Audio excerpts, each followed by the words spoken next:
This is the first video in a Shooting Fundamentals of Footwork series that I'm launching here on YouTube. And I wanted to talk about the difference between the 1-2 and the hop.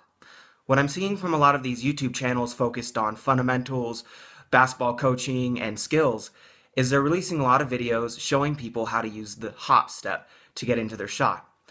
And in some of these videos in these channels, they're actually saying, abandon the 1-2. Try to use the hop most of the time when you're shooting. And I think that's a false fundamental to be teaching. People need to know how to use the 1-2 and the hop. So I'm going to mostly talk about how useful the 1-2 can be, how it can help you get on balance, and certain situations that you need to be in to use it.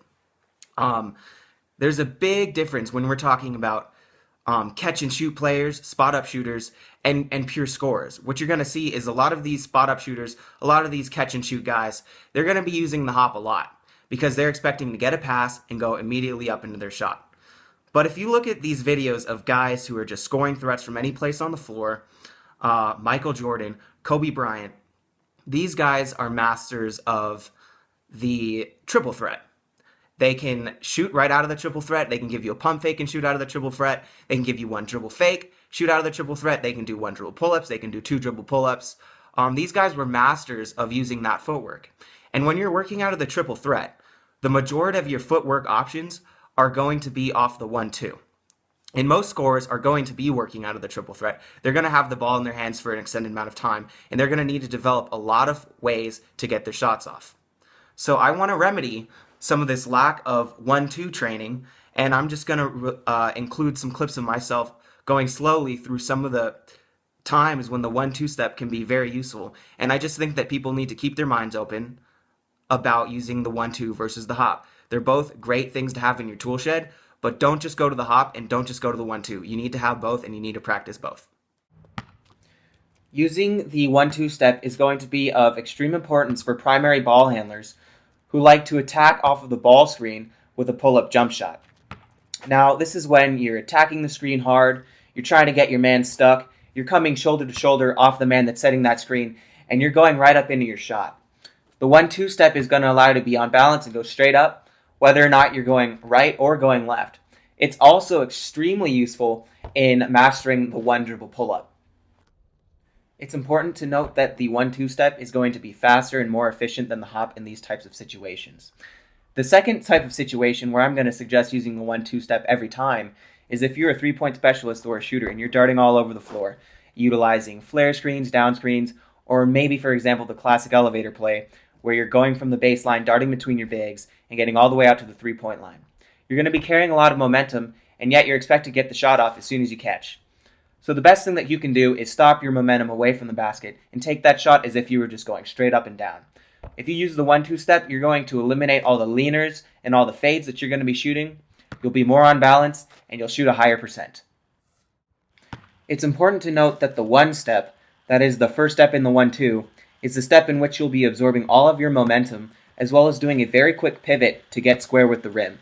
You'll do this the same whether it's your left foot or your right foot. This is a counterexample in which the hop step will be more efficient. The hop step tends to be faster and more efficient when the direction of your momentum is in the same direction that you're going to be shooting. I'm going to transition into creating your shot off of your own dribble and explaining why the 1-2 step is so useful to master. Most of the more advanced dribble moves that you can pull off, such as step backs, step outs, crossovers, and pull-up jump shooting off the dribble, all result in using the 1-2, all in different variations. These are your classic triple threat step back moves, going both left and going right. If you like to slow down the game and work out of the triple threat, then these step backs arise naturally as part of a progression. The first time you size up your defender, you might blow by left, then you'll go right. Then you'll give them a jab step and pull up. Then you'll take a one dribble pull up.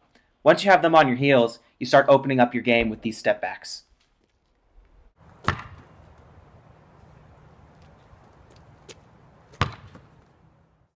If you're working in an offense that's pass, pass, pass, screen, screen, screen, run, run, run, and you don't want to bog down the flow of your offense, a quick, sharp step back off the dribble might be more appropriate. This is not to say that everybody has to isolate all the time, but I do think that everybody on the team should be able to produce a basket when the team needs it. Every move has its counters.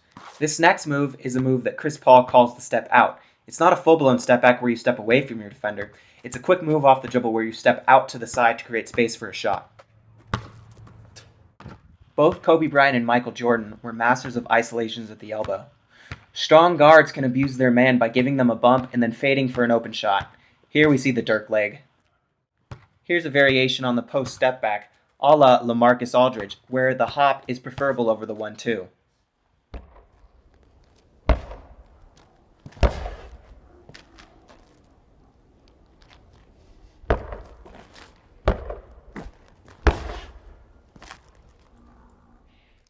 Here's yet another counter both Michael Jordan and Kobe love, the 180 spin out. You can even incorporate a little dream shake. Once you've mastered that, you'll start doing spin out up and unders or step back up and unders. And my point is here that all of these moves, they stem from the 1-2 footwork. And especially the moves in the post, they all translate very well to using 1-2 footwork. Scoring point guards in the NBA right now that are true shooting threats, so this means I'm excluding players like Derrick Rose and Russell Westbrook. They're scoring threats, but they're not necessarily doing most of their damage off of shooting. So I'm talking about guys like Chris Paul and Steph Curry. And if you watch their footwork, they have amazing footwork because most of their shooting is going to be off the dribble. And most of the time when you're shooting off the dribble, you're shooting off of a cut, you're shooting off of a jab, or you're running around a screen. And in a lot of those situations, you're going to see guys like Steph Curry and Chris Paul shooting off the 1-2. I'm going to include a few videos potentially included in the about for this video of Steph Curry. And there's a couple videos on YouTube. There's one, I believe, of all of Steph Curry's 272 record-breaking three-point season. And there's one from the 2013-2014 season that has all of the threes that he hit. And you're going to see, I haven't counted myself, but you're going to see 90 to 95% of the threes he's shooting off the catch or off the dribble, off the 1-2 step. So I just want you guys to pay close attention to that and really study all these tapes and learn when the 1-2 step is the best option and when the hop is the best option.